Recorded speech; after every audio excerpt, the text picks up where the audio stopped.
Interdependence is a higher value than independence. This work is a synergistic product of many minds. It began in the middle 70s as I was reviewing 200 years of success literature as part of a doctoral program. I am grateful for the inspiration and wisdom of many thinkers and for the transgenerational sources and roots of this wisdom. I'm talking about The 7 Habits of Highly Effective People by Stephen Covey. And this is a book that I read when I was literally in my teenage years, and that was obviously a few years ago.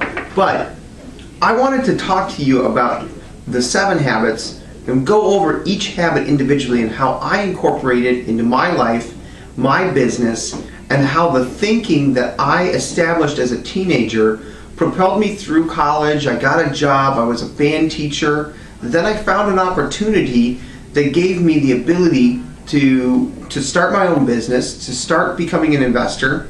And within about a year and a half, I had morphed into a real estate investor and a successful entrepreneur, and I was not any longer tied to that job. I was able to do what I want, and that is what I get to do today. And I wanted to share that information with you so that if you're on the first part of your journey towards becoming an entrepreneur, awesome. If you're in the middle, great. If you're at the end and you're already a successful entrepreneur and you're just looking for maybe the next big opportunity to come along, then I want this thinking to be able to influence you, and I want to be able to share with you what I've been able to glean from this book and implement over the past few years.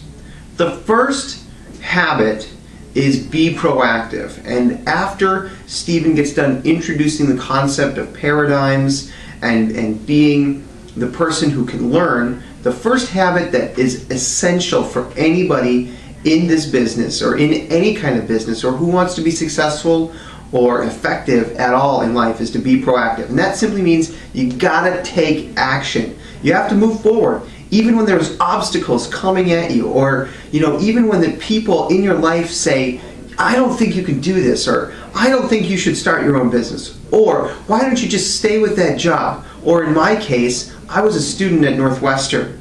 It was a great school, great university, and I actually stopped going there in order to focus on my entrepreneurial career. Sometimes you may have to make tough choices like that.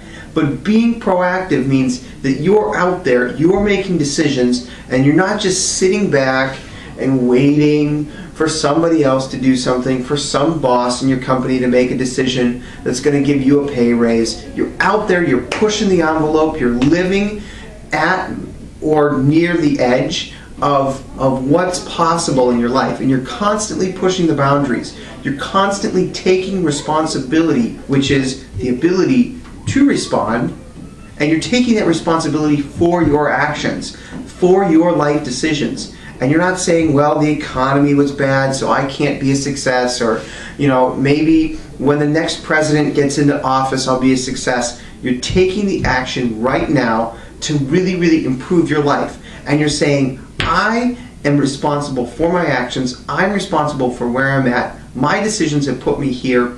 Maybe they've been influenced by other people, but I can decide what I'm going to do today, what my actions are going to take, what the actions that I'm going to take today will result in. I know that I get results when I take actions, and that's what being proactive means. So I want you to think about that today as you're going about your business. What are you doing to be proactive?